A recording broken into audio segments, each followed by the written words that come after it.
It is 2 a.m. in Santiago, Chile, 7 in Paris, and 2 on a Thursday afternoon here in Seoul. I'm Moon Conn-young. Here are your headlines at this hour. More solid findings from South Korea's investigation into the unmanned aircraft that crashed on the South Frontline Island on Monday. Its flight route suggests it took off from North Korea. A powerful aftershock hits Chile's far northern coast, shaking the same area where a magnitude 8.2 quake struck just a day before. Chilean authorities have issued a tsunami alert and ordered a precautionary evacuation in the area. And Virginia Governor Terry McAuliffe signs into law a landmark bill on the East Sea name.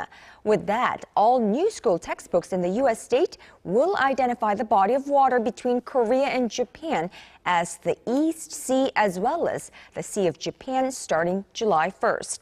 We'll have those stories and more, but our top story this afternoon. It has emerged that one of the two unmanned aerial vehicles recently discovered on South Korean soil took nearly 200 photos of the presidential office from above. The drones, believed to be from North Korea, have Seoul rethinking its air defense strategies. ARIRANG News Kim Hyun-bin starts us off. South Korea's defense ministry says one of the two unmanned aerial vehicles recently found crashed in the country had taken dozens of pictures of the presidential office of Cheongwade. The UAV, believed to be from North Korea, was found north of Seoul in the city of Paju late last month. The defense ministry says the aircraft flew over the presidential office for 20 seconds, and a Japanese-made Nikon camera attached to it took around 190 pictures. The resolution of the pictures was low, but the plane had a wireless transmitter embedded into it. That has raised speculation that Pyongyang could have received the photos in real time. But the ministry said Thursday that's impossible, considering the rudimentary technology and the low frequency of the equipment. The South National Security Council Standing Committee held an emergency meeting on Monday to discuss the recent discoveries and to come up with plans to prevent UAVs from infiltrating the nation's air defense network. A second UAV was found on Monday on the Baekneungdo Island, 1 hour after hundreds of artillery rounds were exchanged between the two Koreas. According to unnamed government sources, the drone found this week was launched from an airport in Hwanghae-namdo, North Korea. South Korea's defense ministry says it had detected the drone on radar and tried to shoot it down, and that is soon thereafter crashed on the island. The two drones recently found are capable of loading up to 1 kilogram of explosives or chemical weapons. Kim Hyun-bin, ARIRANG News. At a time of strained relations between Korea and Japan over historical and territorial issues, U.S. President Barack Obama is going to swing by both countries later this month. And as our Choi Yoo-sun reports, the most likely date for Obama to make a stop in Seoul at this point seems to be April 25th. U.S. President Barack Obama is expected to visit Korea for 2 days from April 25th to the 26th. During his fourth visit to Seoul as U.S. President, Obama will reaffirm the Seoul-Washington alliance and assess the implementation of the 2-year-old Korea-U.S. Free Trade Agreement with President Park Geun-hye. Amid Pyongyang's recent firing of missiles and its threat of a new form of nuclear test, North Korea-related security issues will likely dominate talks between the two leaders. Ahead of President Obama's trip, top nuclear envoys from South Korea, the U.S., and Japan will meet in Washington next week. The meeting is a follow-up to President Park's summit with her U.S. and Japanese counterparts on the sidelines of last week's nuclear security summit in The Hague. Before coming to Korea, President Obama will make a state visit to Japan starting on the 23rd. Sources in Washington say the U.S. has added a day to the president's Tokyo itinerary after Japan said 2 days wouldn't be enough to make Obama's state visit more meaningful. The last U.S. president to make a state visit to Japan was Bill Clinton in 1996. The Washington-Tokyo alliance and their negotiations for a 12-member Trans-Pacific Partnership free trade deal are likely to come up during President Obama's talks with Japanese Prime Minister Shinzo Abe. But there's a greater attention towards how Obama will address relations between Washington's two main Asian allies, strained from Japan's denials of its imperialistic aggressions. The U.S. president will also visit the Philippines and Malaysia. Choi Yoo-sun, ARIRANG News. The top U.S. military official in South Korea has sounded an alarm on North Korea, saying the atmosphere on the peninsula is ripe for a surprise provocation. While the official expressed confidence in countering any North Korean attack, he questioned the readiness of follow-on troops if the Pentagon keeps slashing the defense budget. ARIRANG News 송지선 reports. North Korea could strike Seoul with limited or zero warning. That's how the commander of U.S. Forces Korea sees the situation on the Korean peninsula, just days after two Koreas exchanged artillery fire across the western sea border. Speaking before a congressional committee in Washington Wednesday, General Curtis Scaparrotti said the Kim Jong-un regime is dangerous and has the capability to attack South Korea with little or no warning. The general assumed leadership of U.S. Forces Korea 6 months ago, says it is a common strategy of the North to come out of a period of calm with all guns blazing. But he also warned about a possible impact to crisis management in Korea from the Pentagon's budget cuts. Scaparrotti said his forces are prepared to counter a North Korean attack, but expressed concern about the readiness of follow-on forces that would be required in any prolonged fight. North Korea has long-range artillery that is capable of striking targets in Seoul, where 23 million Koreans and 50,000 Americans reside. The U.S. general's remarks came a matter of days after North Korea fired scores of shells into South Korean waters, in apparent protest over the ongoing joint military drills between South Korea and the U.S. 송지선, ARIRANG News. On to a developing story in Chile. One day after being hit with a strong magnitude 8.2 earthquake, the South American nation has been rocked by a strong aftershock. Our Shin Se-min joins me on the phone to give us the latest. Now, Se-min, there have been a number of aftershocks in the past 24 hours there, but this one was much stronger than those, I presume. Yes, Conn-young. This was a magnitude 7.8 aftershock, and it struck off northern Chile late Wednesday local time, just one day after the 8.2 magnitude quake that generated a tsunami. Wednesday's aftershock was centered about 40 kilometers southwest of the mining port city Iquique, 10 kilometers beneath the ocean floor. And a tsunami warning was initially issued for Chile and Peru, but has since been lifted. And currently, there have been reports of a 1-meter surge of waves coming ashore in Iquique, along with power outages and blocked roads.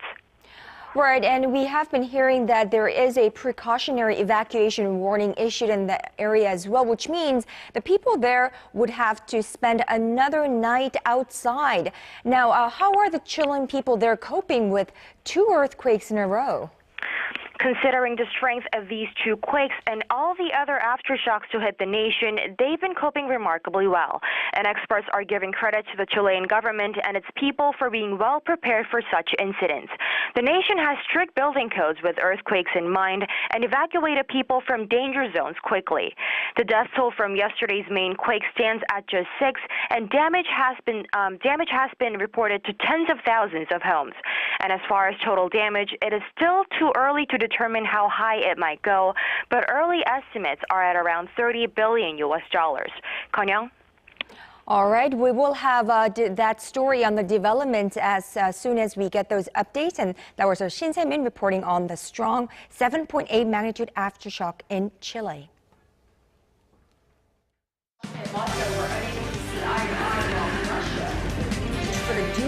All of the day's important events close to home and around the world. Join Moon Conn-young live from Seoul. Mobile shopping market for the dual use of the Korean name East Sea and Japanese name Sea of Japan in school textbooks in the state of Virginia. The governor of the U.S. state of Virginia has put his signature on a landmark bill that will change the way students in that state learn about the body of water that separates the Korean peninsula and Japan. Now, it represents the culmination of a long campaign launched by a Korean-American group, which now hopes it will spread to other states. Our Connie Kim has the details.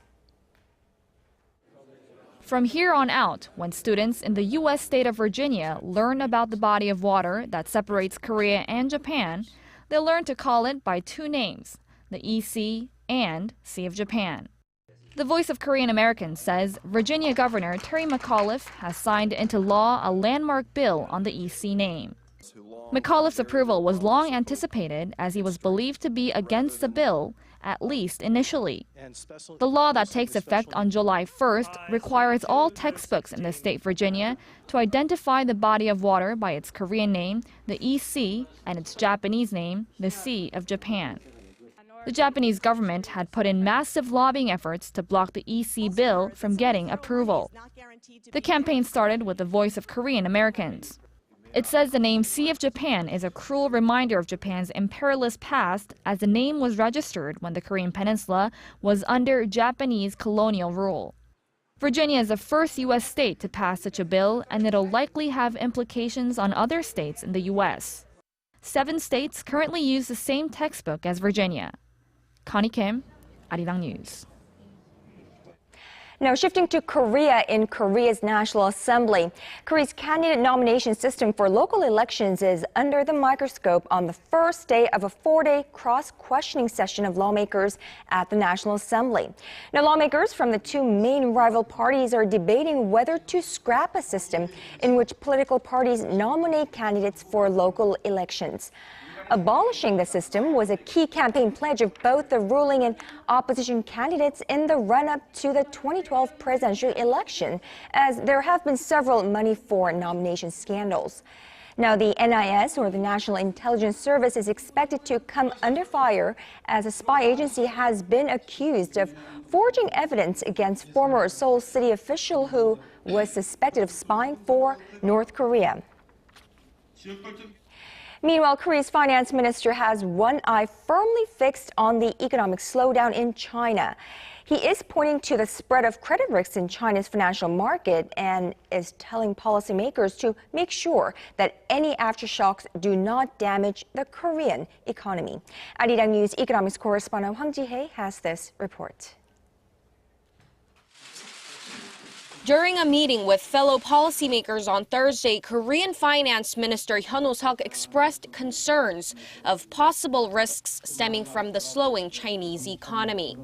Hyun said the government will closely monitor China's economic conditions to minimize possible effects from the slowdown, which could bleed into global financial markets.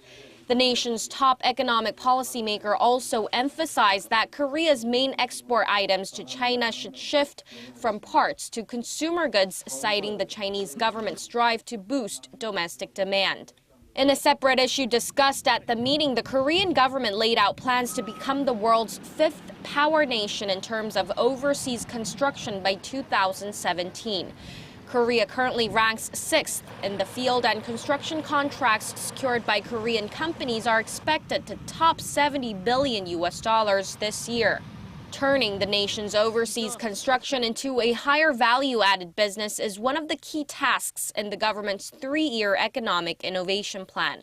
To foster the construction sector, Hyun pledged financial support for small and medium-sized companies and promised to build a foundation for research and development catered toward overseas construction businesses. Hwang Ji-hye, ARIRANG News. Now, if you're a foreigner living overseas or Korean living overseas, shopping online might have been a little bit difficult if you were using a Korean online mall. Well, that's about to get easier here in Korea. Financial authorities say they will revise a bill that requires customers to go through an online verification process when purchasing items worth more than 300,000 won. Now, that's about $280 US through online shopping malls. The new measure, expected to be implemented before June this year, will no longer require e-commerce companies from running the software, although they can choose to continue doing so if they want. The financial watchdog says the measure is aimed at diversifying certification procedures and allowing companies to come up with their own security measures. The head of the International Monetary Fund has applied some fresh pressure to both developed and emerging economies. Now, she is calling for more aggressive policy steps to accelerate a still modest global economic recovery. Here's our Son Jung-in.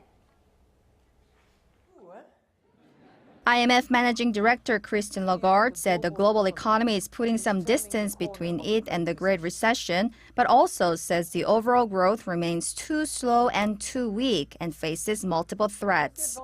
In a speech at Johns Hopkins University on Wednesday, Lagarde cited three main obstacles to faster growth that the world economy is facing. The first is low inflation, particularly in the Eurozone and Japan, which could suppress demand, output, and jobs. The second was heightened market volatility in emerging markets, which, if not addressed properly, could worsen as advanced economies begin monetary tightening. The third obstacle, she said, was the rise of geopolitical tensions, especially surrounding Ukraine and Russia, which could put the global economic recovery at risk if not managed well. Lagarde said the IMF projects global growth this year to surpass last year's 3% rate, forecasting the U.S. expansion to be one of the strongest among advanced economies. She added emerging Asian economies are projected to grow 6.5% and China at a 7.5% rate. However, she warned that unless countries come together and formulate the right kind of policy measures, the world economy could be facing more years of slow growth. 손정인, ARIRANG News. Meanwhile, Korea's foreign exchange reserves hit yet another record high in March, making it the 9th record-breaking month on the bounce. The nation's central bank said Thursday that the figure rose to above $350 billion as of the end of last month, up $2.5 billion from February. Now, the Bank of Korea attributes the increase to the weak U.S. dollar that pushed up the value of non-dollar assets and a rise in investment profits. Korea has the 7th largest foreign reserves in the world.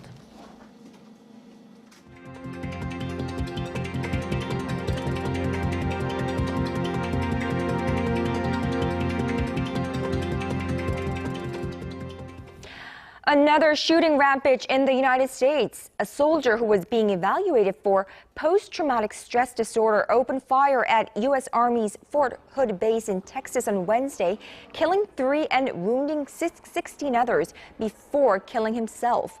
Now, the shooting set off a huge police response and shut down the sprawling Army base. Now, this is the same facility where a deadly rampage by an officer resulted in 13 deaths back in 2009. Well, no motive have been identified yet, but the soldier, identified as Ivan Lopez, was being treated for mental health issues. U.S. President Barack Obama promised to get to the bottom of what happened. Back here in this country, Koreans spend a whopping $1.4 billion a year testing for thyroid cancer using ultrasound screening. The National Evidence-Based Healthcare Collaborating Agency got the figure through a survey of hospitals nationwide. Thyroid cancer is the most common type of cancer in Korea, but it's also at the center of a debate about whether it is being overdiagnosed.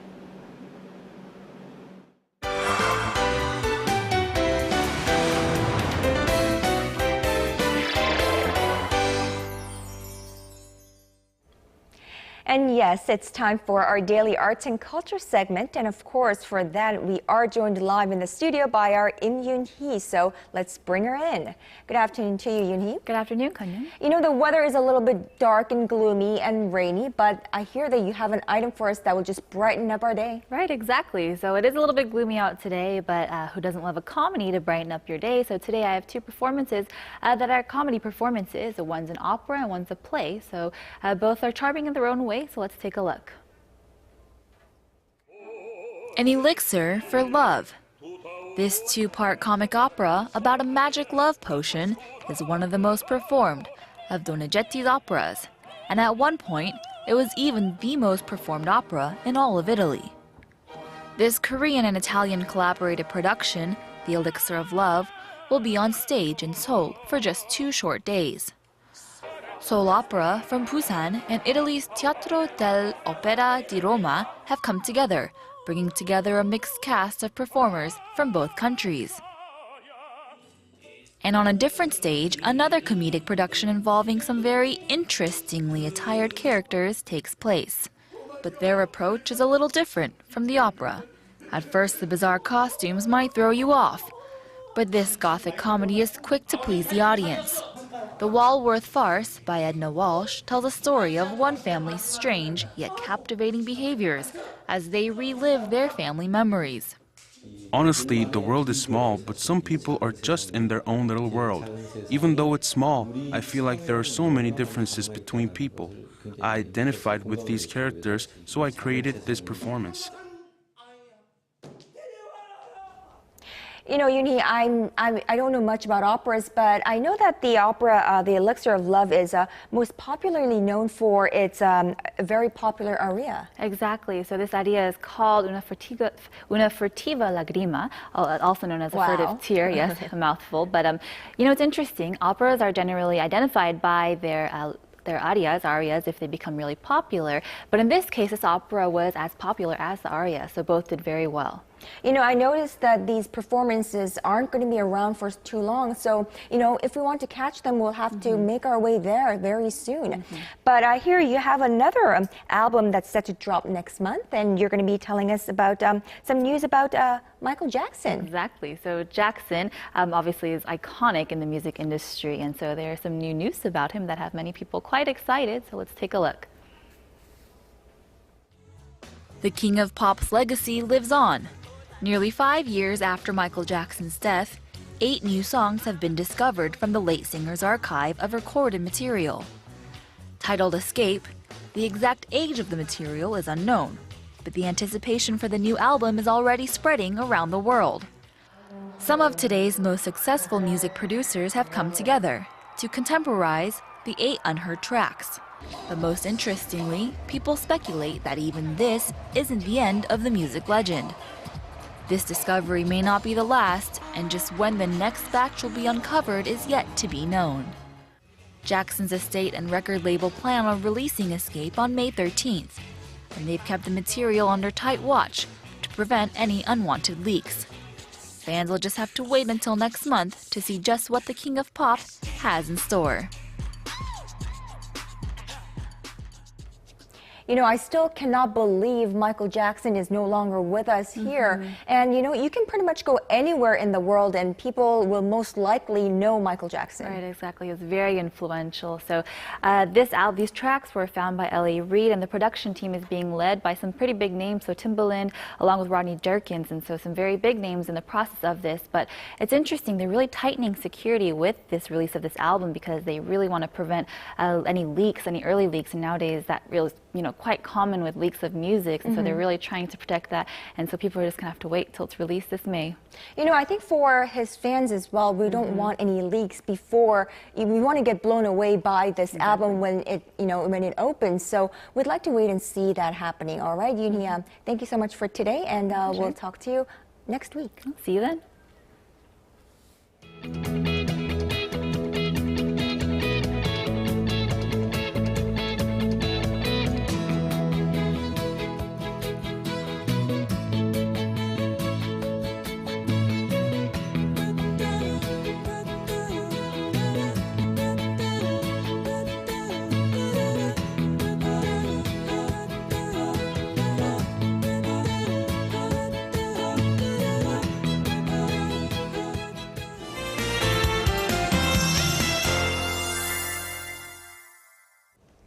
Good afternoon. It's raining here in the capital today, where the Cherry Blossom Festival in Yeouido is opening, and lots of people are heading to the festival right now despite the weather.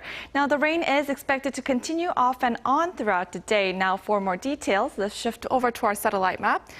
It's cloudy throughout the nation, and light spring showers are forecast for the central region, but not much, just over at 5 millimeters or even less. Now, going over to our temperature readings. Seoul tops out at 16 degrees this afternoon. Meanwhile, the southern cities such as Gwangju and Busan will peak up to 19 and 21 degrees. Now moving over to other regions, Jeju Island can expect it up to 17. Dokdo peaks at 14, while Mankungang tops out at 5. Well, that's all for now. I'm Michelle Park, and here's a look at the weather conditions around the world.